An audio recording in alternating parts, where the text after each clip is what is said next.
Sr. Presidente, as minhas primeiras palavras para cumprimentar o Dr. Manuel Antunes Frasquilho, agradecendo a disponibilidade para 10 anos depois de ter cessado as suas funções, estar aqui a prestar os esclarecimentos sobre esse período. Eu creio que terá sido o Presidente do Conselho de Administração do Metro de Lisboa desde 2000 até outubro de 2003. Portanto, neste período, e de acordo com a informação recolhida, na documentação que o Governo nos enviou, o Metro de Lisboa terá contratado 9 SWAPs associados a empréstimos do Banco Europeu de Investimento e a um empréstimo obrigacionista através do Mel Healy. Portanto, 9 SWAPs e não sei como referiu, mas de acordo com a... 6 mais 2, não é? 6 mais 2. Depois, portanto... Peço desculpa, já está a interromper, mas a indicação que eu consegui recolher, enfim, foi de que efetivamente tinha 6 mais 2. E, portanto... A falha pode ser nossa, mas de acordo com a documentação enviada e com a nossa análise terão sido 9. E esses 9 SWAPs têm estruturas relativamente simples, em que o Metro de Lisboa recebe uma taxa fixa até um determinado período, depois indexada à Euribor, e paga uma determinada taxa fixa em determinadas condições perfeitamente razoáveis. E, portanto, eu pergunto-lhe se a estratégia do Conselho de Administração, neste período em que foi Presidente do Conselho de Administração, era assumidamente uma estratégia conservadora, de apenas optar por swaps simples, de estruturas simples, que pudessem ser facilmente compreendidas e cujas consequências pudessem ser também aferidas na altura, em detrimento de uma estratégia mais arriscada, que poderia trazer ganhos imediatos, a curto prazo, mas riscos futuros muito elevados. Portanto, a pergunta é se a Conselho de Administração tinha esta política e definido uma política conservadora na gestão do risco financeiro, contratando apenas swaps simples. Eu perguntei-lhe isto, muito obrigado, Sr. Presidente, eu perguntei-lhe isto porque depois no período que seguiu à sua saída do Metro de Lisboa, a partir de 2003, a estratégia parece ter mudado e de uma estratégia mais conservadora, de controle dos riscos, uma estratégia muito mais arriscada. E afirmo isto com base na seguinte análise.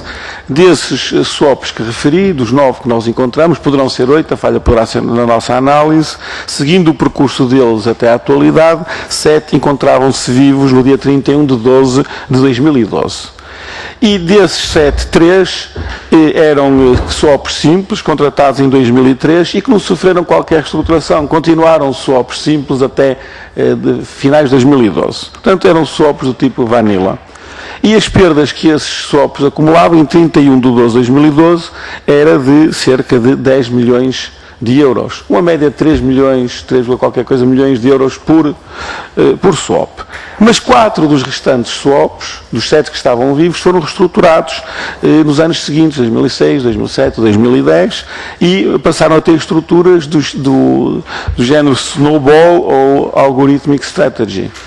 E esses 4 swaps foram reestruturados para estruturas muito mais complexas, que poderiam trazer vantagens a curto prazo, mas a longo prazo riscos muito grandes que se materializaram, acumulavam esses 4 swaps 295 milhões de euros de prejuízo.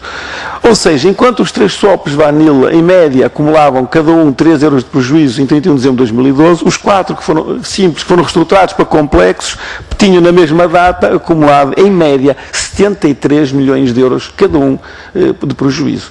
Eu penso que isto mostra claramente as consequências da mudança de estratégia, de uma estratégia conservadora, de controle dos riscos, uma estratégia arriscada de contratação de swaps muito complexos e de elevado risco, que acumulam prejuízos elevados. Obviamente que estas reestruturações não são da sua responsabilidade, já são feitas alguns anos depois de ter saído, mas eu gostava de pedir um comentário sobre esta mudança de estratégia e as consequências que ela teve para o Metro de Lisboa, nomeadamente perdas potenciais tão elevadas na ordem que em 31 de dezembro de 2012 de cerca de 1.400 milhões de euros. Entendo, Sr. Dr. Manuel Frasquilho, que não queira comentar as posições dos seus sucessores no Conselho de Administração, mas fica ao registro que alguns dos swaps que foram contratados na sua altura, swaps de estrutura simples, que provavelmente não acumulariam grandes prejuízos, depois de reestruturados para estruturas complexas e arriscadas, registaram prejuízos avultados no valor de quase 300 milhões de euros, que confrontam com os 10 milhões de euros de prejuízos dos outros 3 swaps simples, que se mantiveram simples até à atualidade. Mas gostava de colocar aqui outra questão, que tem a ver com as opções na altura em que foi Presidente do Conselho de Administração. Pegando num contrato típico, troca simples de taxa, por exemplo, num contrato com o BES, propunha-se que o metro pagasse uma taxa de 5,15% e recebesse até 2009 uma taxa de 5,71%, ou seja, superior, portanto, vantajoso para o metro de Lisboa, mas só até 2009. A partir de 2009, o metro recebia a Euribor a 6 meses. E isto só seria vantajoso a partir de 2009 se a taxa Euribor se mantivesse acima dos 5,5%.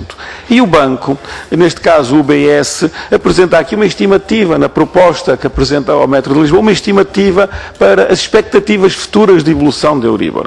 E apresenta expectativas que a Euribor se vai manter nos 30 anos seguintes acima de 5%.